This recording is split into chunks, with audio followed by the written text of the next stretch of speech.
Really, my brother, what I'm trying to remind myself and you, the effort to improve and better yourself is unending.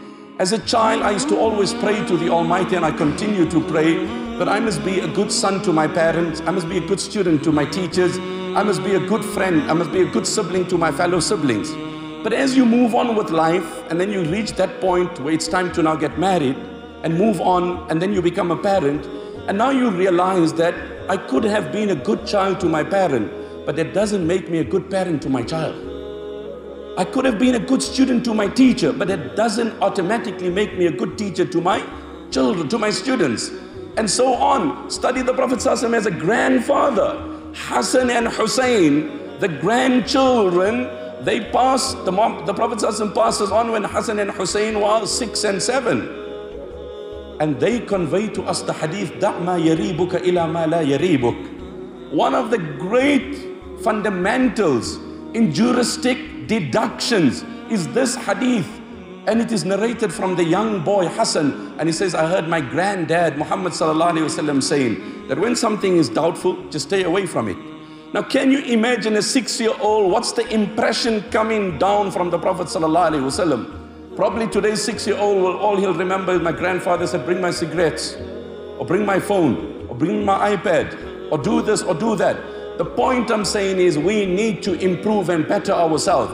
Abu Bakr radiallahu anhu had this amazing passion to free people. So he would go to a man, purchase his freedom and liberate him. Go to a man, purchase his freedom and liberate him. His father Abu Quhafa was not a Muslim at that time, but then later he becomes a Muslim. And this again is another accolade and a feather in the cap of Abu Bakr, that the scholars say in the galaxy of Sahaba, the only companion who enjoys the privilege that all his spouses, his parents and his children were Muslims were Abu Bakr radiallahu anhu. If you look into the life of any of the noble companions, may Allah be pleased with them all, at some point either a partner or a parent or a child or someone did not take the Shahada. But Allah endowed, favored and privileged Abu Bakr radiallahu anhu with this entire family of him being privileged and honored with the beauty of Islam. So he used to liberate slaves, go buy their freedom and empower them. Take people out of slavery, give them courage, give them strength, give them muscle to move on. So his father Abu Quhafa one day came to him, as the Arabic poet said, Jazallahu khayran an Bilalin wa sahbihi atiqan wa akhza fakihan wa aba jahli ashiyatan hamma fi Bilalin bisawati ولم يحذر ما يحذر المرء ذو العقل بتوحيده رب الأنام وقوله شهدت بأن الله ربي على مهلي فإن يقتلوني فلم أكن لأشرك بالرحمن من خيفة القتل فيا رب إبراهيم والعبد يونس وموسى وعيسى نجني ثم لا تبلي. That may Allah reward Abu Bakr. It is because of him so many Muslims were empowered, so many Muslims were liberated, so many Muslims came out of their shackles of challenges and constraints and financial limitations. But it was Abu Bakr. So his dad came to him and said, listen, you're doing this as an act of kindness to people. These people are really poor. They cannot reciprocate your favor because they don't have any economic muscle.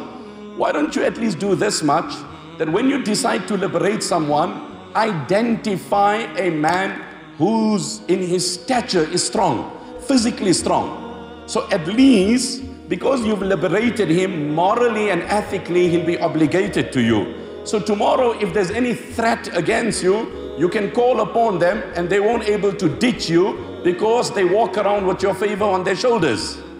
Right? That's the eye today we have. That's the eye where we want to milk, exploit, and we want to generate revenue out of everything. We want to make religion into material things, wherever we can. And Abu Bakr gave this most amazing answer. He said, Dad, I try and identify and profile such an individual who I want to empower in life, in whom I do not see the most remote possibility of reciprocation and of him returning my favor, so I can take it in totality from Allah on the day of Qiyamah. I don't want to help anyone. You say, no, help him. In the years to come, he'll climb the political ladder. He'll climb the corporate ladder. Tomorrow he'll do you a favor. Tomorrow he'll be part of the cabinet. So you actually, as the Quran says, وَمَا آتَيْتُم مِّن رِّبًا لِيَرْبُوَ فِي أَمْوَالِ النَّاسِ فَلَا يَرْبُو عِندَ اللَّهِ. Were you doing a favor so that man can return your favor? That's not kindness. And then Allah revealed the verse, and Allah says, فَأَمَّا مَنْ أَعْطَى وَاتَّقَى وَصَدَّقَ بِالْحُسْنَى فَسَنُيَسِّرُهُ لِلْيُسْرَى وَأَمَّا مَنْ بَخِلَ وَاسْتَغْنَى وَكَذَّبَ بِالْحُسْنَى فَسَنُيَسِّرُهُ لِلْعُسْرَى وَمَا يُغْنِي عَنْهُ مَالُهُ إِذَا تَرَدَّى إِنَّ عَلَيْنَا لَلْهُدَى وَإِنَّ لَنَا لَلْآخِرَةَ وَالْأُولَى وَمَا لِأَحَدٍ عِنْدَهُ مِنْ نِعْمَةٍ تُجْزَى. When Abu Bakr did an act of kindness, it was not motivated to offset a previous favor. It was dedicated for the pleasure of Allah, and tell him, وَلَسَوْفَ يَرْضَى, that Allah will certainly be pleased with him. How many of us have that drive to do something discreetly, silently, privately, exclusively for Allah?